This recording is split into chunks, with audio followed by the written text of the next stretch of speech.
lumière, Seigneur, pour comprendre et accepter, Seigneur, ta volonté, Seigneur, afin que notre vie, elle change véritablement, Seigneur. Merci, Seigneur, de ce que tu nous fais travailler dans ton œuvre. Amen.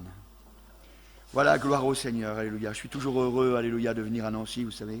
Enfin, c'est un Max, mais bon, Nancy, moi, c'est un Maxéville, je ne me rappelle plus comment c'est exactement ici. Voilà. Vous m'entendez pas bien? Alors, j'augmente le volume, alors. Allez, gloire à Dieu. Ça va mieux, là? J'ai toujours peur de crier un peu dans le micro, quoi. Hein. Voilà, gloire à Dieu. Alors ce matin, je vous invite à ouvrir la parole de Dieu, la Bible, voilà, dans l'évangile de Luc, au chapitre 18. Évangile de Luc, chapitre 18. Voilà, au chapitre 18, à partir du verset 1 jusqu'au verset 7, le Seigneur nous raconte une petite parabole, une petite histoire, pour nous enseigner, pour nous montrer qu'il faut toujours prier et ne point se relâcher. Et à la fin, au verset 8, il est dit, « Je vous le dis, il leur fera promptement justice. Mais quand le Fils de l'homme viendra, trouvera-t-il la foi sur la terre ?» C'est une question qui inquiète le Seigneur. Est-ce que quand il va revenir, il va trouver la foi? C'est une question qui l'inquiète. Et je crois que le Seigneur est à la porte. Moi, vous savez, avec tout ce qui se passe, je crois vraiment qu'il est à la porte. Vous me direz, à chaque fois que vous m'avez entendu, j'ai toujours dit ainsi. Donc ça prouve bien qu'on est encore plus près qu'avant. Et c'est pour ça que je crois que il faut qu'on soit renouvelé. Et qu'on ait de la foi. Alléluia, gloire au Seigneur. Et si jamais le Seigneur, juste avant, il a raconté cette petite histoire, donc cette parabole, pour nous montrer qu'il faut toujours prier et ne point se relâcher, et qu'après, il parle de la foi, je crois que c'est lié. Je crois que si on veut que notre foi, elle soit ferme, alors il faut tout le temps se blottir auprès du Seigneur. Parce que vous savez, prier, c'est venir auprès du Seigneur, c'est se blottir auprès de lui. C'est venir auprès de lui parler, lui révéler tout ce qu'on a dans notre cœur, tout ce qui va bien et tout ce qui ne va pas. On doit tout lui dire. Comme ça, il peut nous aider. Vous savez, le Seigneur, il ne s'occupera pas de nos affaires si on ne lui dit pas tout. Mais si on lui dit tout, il s'occupera de tout. Alléluia, gloire au Seigneur. Et voyez, faut avoir confiance en lui. Et voyez, les disciples, un petit peu avant, ils avaient posé au Seigneur cette question dans Luc, au chapitre 17 et au verset 5. Ils avaient posé cette question, les apôtres, ils avaient dit au Seigneur, les apôtres dirent au Seigneur, augmente-nous la foi. Augmente-nous la foi. Et le Seigneur, il avait une réponse. Sur le moment, quand on la regarde, c'est un peu bizarre, parce qu'il répond au verset 6, il dit, et le Seigneur leur dit, si vous aviez la foi comme un grain de sénévé, vous diriez à ce sycomore, déracine-toi et plante-toi dans la mer, et il vous obéirait. Eux, ils ont demandé, ils ont dit, augmente-nous la foi, puis le Seigneur, il dit, si vous aviez la foi. Si vous aviez la foi. Vous savez, des fois, quand on parle de foi, les gens y pensent à Dieu. C'est formidable. On parle de foi, ils pensent à Dieu. Je ne crois pas qu'à l'époque du Seigneur Jésus, ils avaient un problème avec Dieu. Je ne crois pas ça. Ils croyaient en Dieu. On était dans le peuple juif. Ils croyaient en Dieu. Mais il fallait qu'ils apprennent autre chose.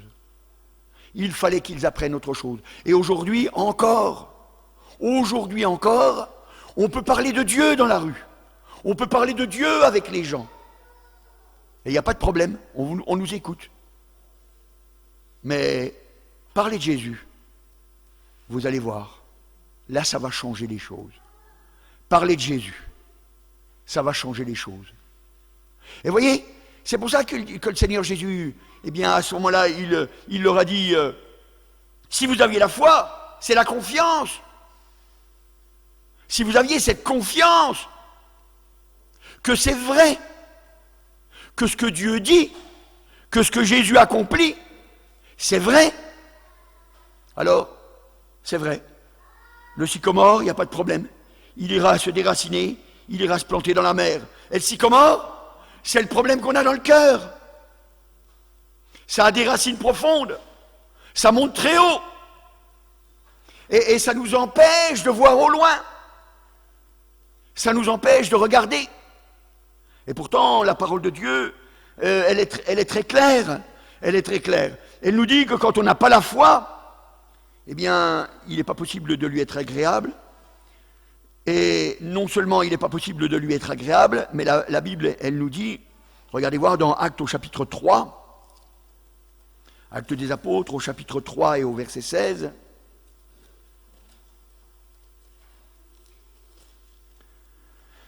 « 3 à 16. Alors voilà, c'est un homme, gloire au Seigneur, qui a été guéri. 3 à 16. Alors, on pourrait lire depuis le verset 15. « Vous avez fait mourir le prince de la vie, que Dieu a ressuscité des morts, et nous en sommes témoins. » Et il est marqué, « C'est par la foi en son nom, que son nom a raffermi celui que vous voyez et connaissez. C'est par la foi en lui, en Jésus, qui a été donné à cet homme d'être entièrement guéri, en présence de vous tous. » Et voyez, les disciples à ce moment-là, ils ont la réponse. Ils ont la réponse à leur question. Augmente-nous la foi. Fais confiance à Jésus, appuie-toi sur son nom. Appuie-toi sur son nom. Alors vous voyez, il y a une petite chose que j'aimerais préciser, parce que des fois, on pourrait faire, par exemple, comme les témoins de Jéhovah. Les témoins de Jéhovah, quand ils prient, eh bien, à la fin de leur prière, ils disent « Dans le nom de Jésus !» Et c'est formidable. Nous, on l'a fait aussi, moi, je l'ai fait aussi. Je l'ai entendu souvent, on fait ça. On dit « Dans le nom de Jésus !» Et c'est bien, c'est bien. Mais le problème, c'est des fois un petit peu une phrase un peu passe-partout, un peu magique, quoi. Parce que c'est pas ça la vérité. La vérité, elle n'est pas là. La vérité, c'est que le nom de Jésus, il doit habiter dans notre cœur. Et on peut donner ce qu'on a. On peut donner ce qu'on a. Vous voyez, par exemple, quand j'étais à Sarrebourg, je travaillais donc pour une entreprise, et puis un jour, le patron, il m'a envoyé à la banque. Et pour m'envoyer à la banque, il a juste pris un papier libre, il a marqué « Je sous-signé », le nom du patron, enfin il a donné son nom, son prénom, sa date de naissance, le numéro de sa carte d'identité, et puis il a marqué que M. Evrard puisse retirer la somme de, et puis il a marqué la somme, et c'était pour lui, quoi. Et je suis allé à la banque, et quand je suis arrivé à la banque, j'ai pas dit « Dans le nom de mon patron, je veux des sous ». J'ai pas fait ça, hein. J'ai montré patte blanche. J'ai montré ma carte d'identité, j'ai montré le papier qu'il m'avait donné, j'ai montré sa carte d'identité à lui. Ils ont regardé, ils ont constaté, ils m'ont donné l'argent. Ils m'ont dit de signer, j'ai signé, et ils m'ont donné l'argent. Et voyez, c'est ça ce qu'on a besoin. On a besoin de comprendre que véritablement, il faut que Jésus soit dans notre cœur, que son nom soit dans notre cœur. Parce que là, on a de la force.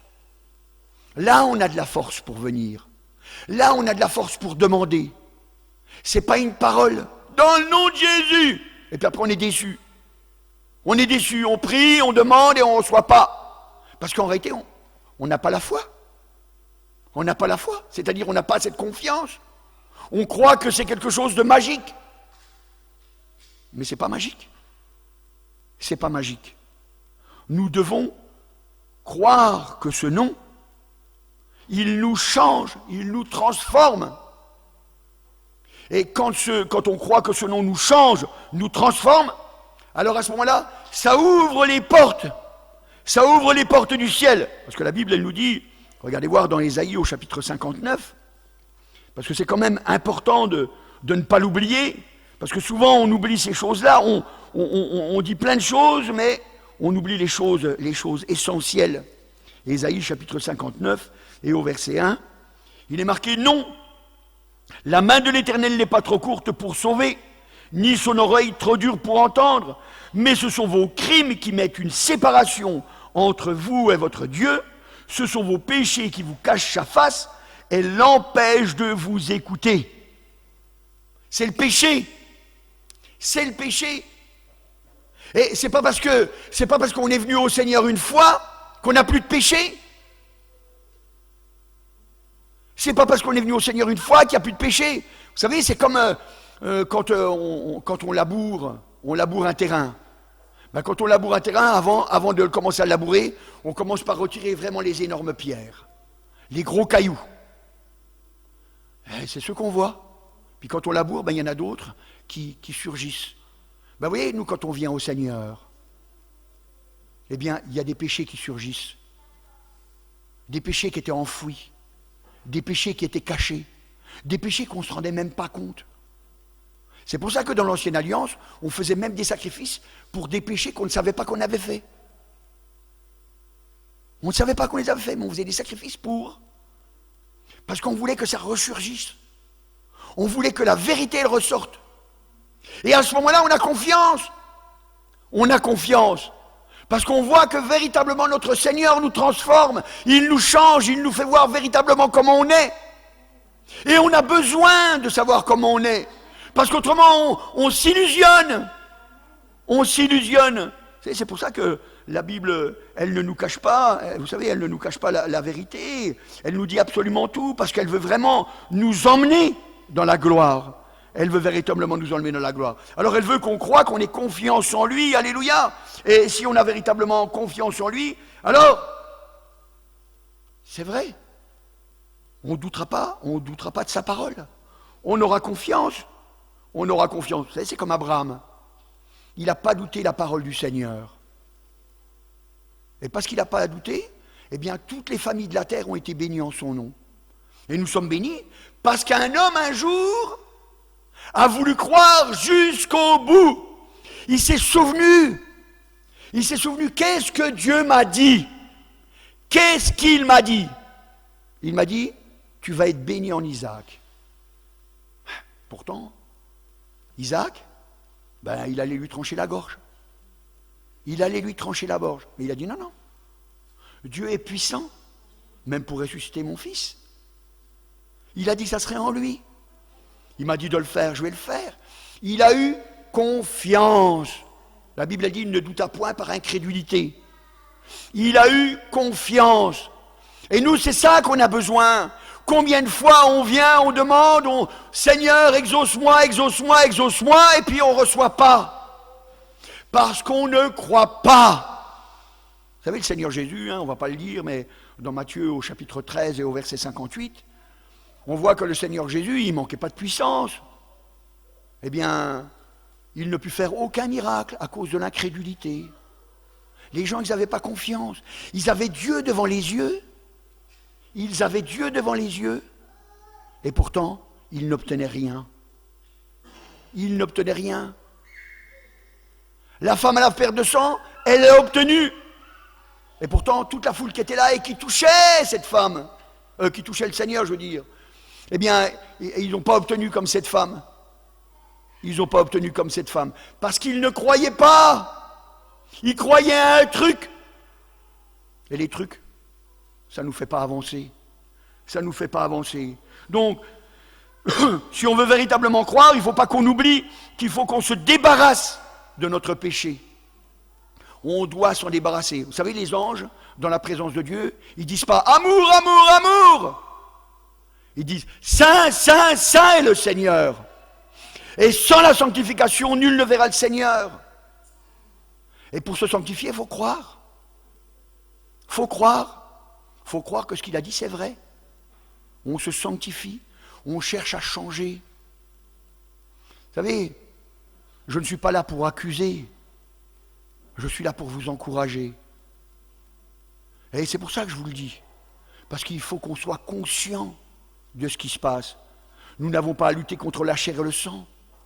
Nous avons à lutter contre des démons. Et c'est pour ça que nous avons besoin de savoir où est le véritable combat. Peut-être que tu es tombé 1 fois, 2 fois, 3 fois, 4 fois, 5 fois, 6 fois, 7 fois. Mais le chrétien, il se relève. Le chrétien, il se relève. Parce qu'il persévère, il a confiance. Dieu même, il va me transformer.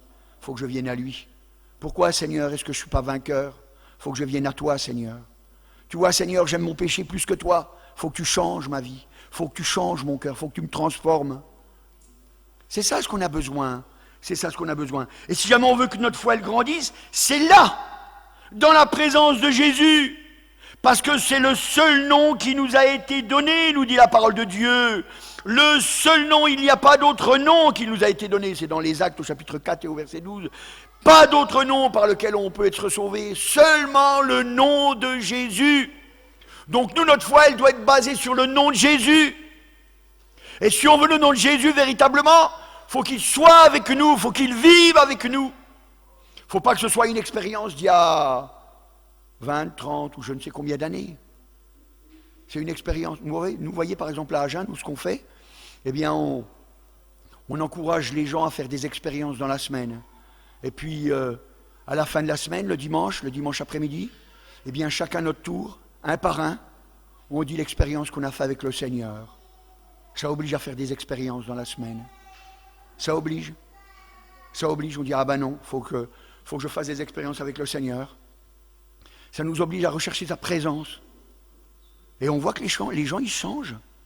Les gens, ils changent. Et même des gens, des fois, qu'on n'aurait même pas pensé qu'ils allaient changer si vite. Et puis on voit que Dieu les change parce qu'ils cherchent la présence du Seigneur. Vous savez, quand on invoque le Seigneur, quand on invoque Jésus, on n'est pas déçu. On n'est pas déçu. Et, vous voyez, quand on regarde vraiment, eh bien, on s'aperçoit que on peut prier. On peut prier. Mais si jamais l'appel n'est pas faite, alors on s'attire même des malédictions. On s'attire même des malédictions. La Bible, elle nous dit, dans Proverbe au chapitre 28, Proverbe chapitre 28, et au verset 9, Proverbe 28 et au verset 9, il est dit, voilà, si quelqu'un détourne l'oreille pour ne pas écouter la loi, sa prière même, donc ça veut dire qu'il prie, sa prière même est une abomination. C'est abominable aux yeux de Dieu.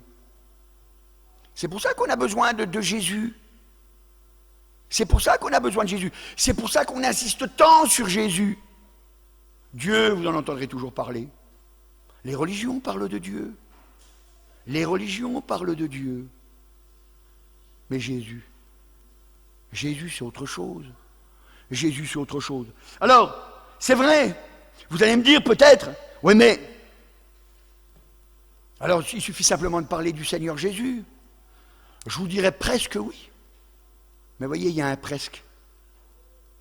Parce que ce qu'il faut, c'est vivre avec Jésus. C'est vivre avec le Seigneur. Parce que qu'est-ce qu'il dit le Seigneur? Dans Matthieu au chapitre 7 et au verset 21, c'est le Seigneur Jésus. Voyez, notre Dieu d'amour, celui qui est venu mourir pour nos péchés, celui qui est monté sur la croix, celui qui nous a aimés tellement, qu'il a accepté d'obéir à son Père pour nous sauver. Mais qu'est-ce qu'il dira? Matthieu chapitre 7 et au verset 21. Ceux qui me disent Seigneur, Seigneur, c'est des gens qui prient ça. Et ils s'adressent à Jésus. Ceux qui me disent Seigneur, Seigneur, n'entreront pas tous dans le royaume des cieux, mais seulement celui qui fait la volonté de mon Père qui est dans les cieux. Et puis après, il est précisé, plusieurs me diront ces jours-là, Seigneur, Seigneur, n'avons-nous pas prophétisé par ton nom? Des gens, ils ont même reçu l'Esprit. Vous savez, c'est comme Saül. Bien sûr qu'il avait reçu l'Esprit, pourtant il était parti pour faire quoi? Pour tuer David. Et il a reçu le Saint-Esprit. Vous savez, ce n'est pas les dons qui prouvent que vous êtes dans la vérité. Ce n'est pas les dons, ce n'est pas parce que vous avez des dons de l'Esprit que ça prouve que vous êtes dans la vérité. Ce qui prouve que vous êtes dans la vérité, c'est l'obéissance. C'est l'obéissance. Vous savez, aujourd'hui, on s'aperçoit que dans les églises, les gens, ils ne veulent plus obéir. Ils veulent se faire une religion. Ça ressemble à la vérité, mais ce n'est pas la vérité. C'est pas la vérité. Ça ressemble. Il y a beaucoup de points communs. Ça ressemble. Mais ce n'est pas la vérité. Parce qu'ils ne veulent pas obéir. Ils ne veulent pas obéir. Vous savez, à partir du moment où on a dit Seigneur Jésus, je veux que tu me débarrasses de mes péchés. Ça veut dire Seigneur, j'ai envie de vivre comme on vit dans le ciel. J'ai envie de vivre comme on vit dans le ciel. C'est pour ça le Seigneur Jésus, quand il a appris à prier aux disciples, il a dit, notre Père qui est aux cieux, que ton nom soit sanctifié sur la terre comme au ciel. Sur la terre. Et on commence déjà par être sur la terre. On commence déjà par être sur la terre. Et tous ceux qui s'imaginent que Dieu va nous prendre comme ça, puis hop, il va nous mettre dans son ciel de gloire, et puis il va nous transformer dans le ciel, eh bien ils se trompent, ils se leurrent. Parce que c'est pas vrai. C'est pas vrai. Parce que si tu ne changes pas ici, ben tu ne changeras pas. Tu ne changeras pas. Si tu n'es pas d'accord avec lui ici, tu ne seras pas d'accord après. Tu seras malheureux. Tu ne voudras pas vivre dans le ciel parce qu'il faudra obéir encore dans le ciel. Et pour l'éternité. C'est pour ça que faut comprendre. Faut comprendre. Le Seigneur, il est véritablement venu mourir pour nous. Mais nous, on a notre part à faire. On a notre part à faire. On doit croire que ce qu'il a dit, que l'œuvre qu'il a accomplie, elle est vraie. C'est pour ça qu'on obéit. Vous savez, par exemple, moi, vous savez, j'aime bien donner les exemples des pompiers, parce que les gens, ils arrivent bien à comprendre. Vous voyez, par exemple, quand il y a un feu, eh bien, le pompier, des fois, il peut nous dire quelque chose qui peut paraître fou. Qui peut paraître fou. Par exemple, un pompier, il peut nous dire, je ne sais pas, moi je ne suis pas pompier, vous pourrez demander, il y en a un pompier ici. Mais, vous pourrez demander, peut-être que le pompier va pouvoir vous dire, il va dire, mets-toi par terre, rampe. Est-ce que c'est le pompier qui veut dominer sur toi? Non, il veut te sauver la vie. Et il te fait peut-être ramper pour pas que la fumée, elle t'asphyxie. Peut-être que le pompier, depuis son téléphone, on dit, ah, il y a un feu à la maison. C'est un feu de quoi? Qu'est-ce qui a pris feu? Ah ben, c'est une bouteille d'essence ou quelque chose comme ça. Peut-être qu'il va dire, ben, jette du papier dessus. Et après, tu jetteras de l'eau dessus. Parce qu'il change la nature du feu. Vous pourrez demander, hein, s'il y a un pompier, il vous le dira. On change la nature du feu. Mais ça paraît fou. Ça paraît fou. Eh bien, vous voyez, c'est pareil avec le Seigneur. Le Seigneur, il nous dit des choses. C'est pas pour nous commander. Parce qu'il est tout puissant pour nous commander. Tout puissant. Il suffit de dire, obéis. Et puis on est obligé d'obéir. Comme des robots. Mais il ne le fait pas. Il ne le fait pas. Alors nous, notre foi, c'est de croire. C'est de croire que ce qu'il nous dit, c'est pour notre bien. C'est pour notre bien. Et on a besoin de croire à ce qu'il nous dit. Il n'est pas mort en vain. Il n'est pas mort en vain. Vous savez, le Seigneur, il ne nous connaît pas. Souvent, les gens, ils croient que le Seigneur, il nous connaît. Mais il ne nous connaît pas, le Seigneur. Avant qu'on existe, ben, on n'existait pas. On n'existe pas. Vous savez, souvent, dans le milieu chrétien, on dit, ouais, mais Dieu, il connaît tout à l'avance, ce qui va arriver. C'est pas vrai. C'est pas vrai. C'est des mensonges. C'est des mensonges. Et si vous voulez vous en convaincre, vous pourrez regarder dans Jérémie. Et vous verrez que dans Jérémie, eh bien, le Seigneur, il était même très étonné qu'on puisse brûler nos enfants pour des idoles. Il dit choses qui ne m'étaient même pas venues à la pensée. Même pas venues à la pensée. Parce que mon frère, ma soeur, tu es véritablement libre. Et c'est pour ça que ce matin, c'est vraiment ton choix. C'est ton choix. Ce matin, tu peux très bien, ce matin, complètement changer. Mais aussi ce matin, tu peux rester comme tu es, et puis être dans une belle religion qui s'appelle peut-être évangélique, même évangélique de Pentecôte, le nom que tu voudras. Le nom que tu voudras. Tu pourras même essayer de nous faire croire à tous, et tu y arriveras sûrement. Nous faire croire que tu es un vrai chrétien. Mais tu ne fais que te tromper toi-même. Tu ne fais que te tromper toi-même. C'est pour ça que ce matin, il faut que tu te dises, je veux faire la volonté du Seigneur. Je veux lui obéir. Ce qui est écrit dans la Bible, je veux le faire. Je veux le faire. Je veux appliquer ce qui est écrit dans la parole de Dieu. Et vous savez, quand on veut appliquer ce qu'il y a dans la parole de Dieu, alors on est attentif à ce qu'on lit. On est attentif à ce qu'on lit. Et quand on est attentif à ce qu'on lit, eh bien on se souvient qu'on a des frères et des sœurs et qu'on doit être un encouragement pour eux. On doit être un encouragement pour eux. Et mon frère, ma sœur, ce matin, il faut que tu sois un encouragement pour les autres. Le monde est perdu. Et tu connais bien quelqu'un? Un père, une mère, un frère, une sœur, un oncle, une tante, un cousin, une cousine, un voisin, un ami, un père, je ne sais pas moi, un mari, une femme, des enfants, un grand-père, une grand-mère. Quelqu'un, il faut que tu lui parles. Mais pas qu'avec des mots, pas qu'avec des mots, avec des actes. On doit reconnaître que tu es un chrétien. On doit reconnaître que tu es un chrétien. C'est ça la foi. C'est ça la foi. Si on veut que notre foi elle grandisse, il faut venir auprès du Seigneur. Il faut vraiment se blottir auprès de lui. Autrement, ta foi elle ne peut pas grandir.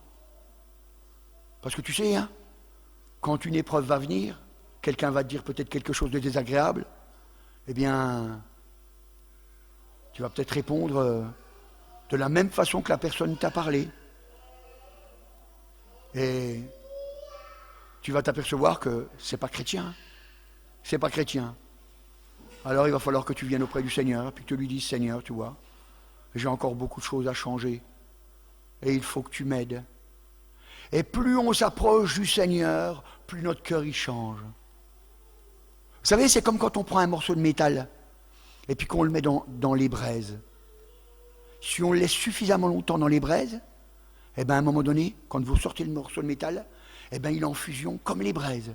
Il ressemble aux braises. C'est pas des braises. C'est pas des braises. C'est un morceau de métal. Ben nous c'est pareil. Quand on reste suffisamment longtemps dans la présence du Seigneur, on n'est pas le Seigneur. Mais qu'est-ce qu'on lui ressemble? Qu'est-ce qu'on lui ressemble? Et notre vie, elle change, elle se transforme. Elle se transforme. Et c'est pour ça que nous avons besoin de croire. Et c'est ça qu'il faut croire. C'est ça qu'il faut croire. C'est pour ça que le Seigneur Jésus, quand il a commencé à prêcher, il a dit « Repentez-vous » C'est la première des choses qu'il a dit, le Seigneur, car le royaume des cieux est proche. Il a dit « Repentez-vous ». Et se repentir, ça veut dire quoi? Ça veut dire on change. On change. C'est ça. Ça, c'est la vie du chrétien. On change. Le monde est perdu. Le monde est perdu. Hier soir, je disais, je ne sais plus à qui, je disais comme ça, je disais, on est une bêche. On est une bêche. La bêche, elle ne peut pas faire le travail par elle-même. Mais si la bêche, elle est en état, on va l'utiliser. On va l'utiliser. Et si tu te laisses faire, ben, tu verras que Dieu, vraiment, il va changer ta vie. Et puis, il va changer la vie de ceux qui t'entourent. Parce qu'eux aussi vont être touchés. Alléluia. Vous savez, ce matin, c'est pas compliqué. Hein? C'est pas compliqué. Il suffit simplement de regarder. Et puis, on voit la gloire de Dieu se manifester dans nos vies. On se souvient qu'on est des pécheurs. On se souvient que si on veut trouver la guérison, il faut qu'on s'approche du Seigneur Jésus. C'est son nom, c'est lui. D'ailleurs, quand vous regardez tout dans le Nouveau Testament, c'était le nom qu'on empêchait de proclamer. On disait aux disciples de ne pas, annoncer ce nom. On ne disait pas annoncer ce nom. Et ils les ont empêchés, ils les ont frappés. Pour pas qu'on annonce ce nom, pour pas qu'on parle de ce nom, parce que ce nom, il est tellement glorieux qu'il transforme les vies. Et c'est pour ça que ce matin, on a besoin de croire que ce nom va nous transformer. Ce matin, Jésus est au milieu de nous. La Bible elle dit quand 2 ou 3 sont assemblés en son nom, il est au milieu d'eux. Et ce n'est pas parce qu'on ne le voit pas qu'il n'est pas là. Ce matin, il est là. Il est là pour toi, il est là pour moi. Il est là pour te faire du bien, il est là pour me faire du bien. Il est là parce qu'il veut véritablement te transformer. Il a quelque chose de nouveau à te montrer. Il a quelque chose de nouveau. Ce matin, c'est très simple. C'est très simple. Si tu veux que ta vie elle change, approche-toi de Jésus. Approche-toi de Jésus. Alors je sais que ce matin, on est dimanche. C'est le jour du Seigneur. Je sais que c'est pas une réunion d'évangélisation. Mais le monde est perdu, est-ce qu'on peut se taire? Et moi, je ne sais pas dans quel état tu es. Mais ce que je sais, c'est que je peux t'appeler à te tourner vers le Seigneur. Et ce matin, ça va être difficile, parce que sûrement que tu connais tout le monde ici.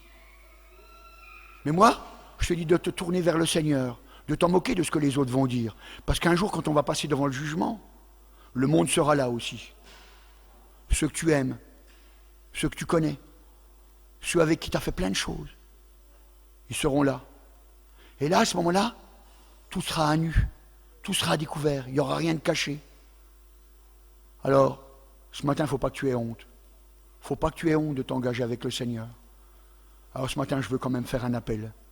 Parce que j'ai vraiment envie que tu sois sauvé. J'ai vraiment envie que ce matin, ta vie, elle change. Qui est-ce qui, ce matin, veut donner son cœur au Seigneur? Qui lève sa main? Oh, alléluia, Seigneur. Tu vois ces mains qui se lèvent, Seigneur. Je te demande encore, Seigneur, d'encourager, Seigneur. Tu vois, ils n'ont pas honte, Seigneur. Ils n'ont pas peur, Seigneur. Ils s'en moquent, Seigneur, de ce que les autres peuvent penser. Ils savent, Seigneur, alléluia, que ton amour est grand, alléluia. Que ta miséricorde est tellement grande, Seigneur, alléluia. Que tu sauves les cœurs, que tu les transformes, Seigneur. Que c'est toi, Seigneur, qui change les vies, Seigneur. Glorifie-toi, Seigneur. Et fais grandir encore ton œuvre, Seigneur. Utilise-les encore dans ton œuvre, Seigneur. Donne-leur encore un cœur, Seigneur, alléluia, qui cherche la sainteté, Seigneur. Pour que tu te glorifies en eux, Seigneur. Et glorifie-toi, Seigneur, parce que tu vois, ils ont été un encouragement pour les autres, Seigneur. Merci, agneau de Dieu. Merci, Jésus. Amen.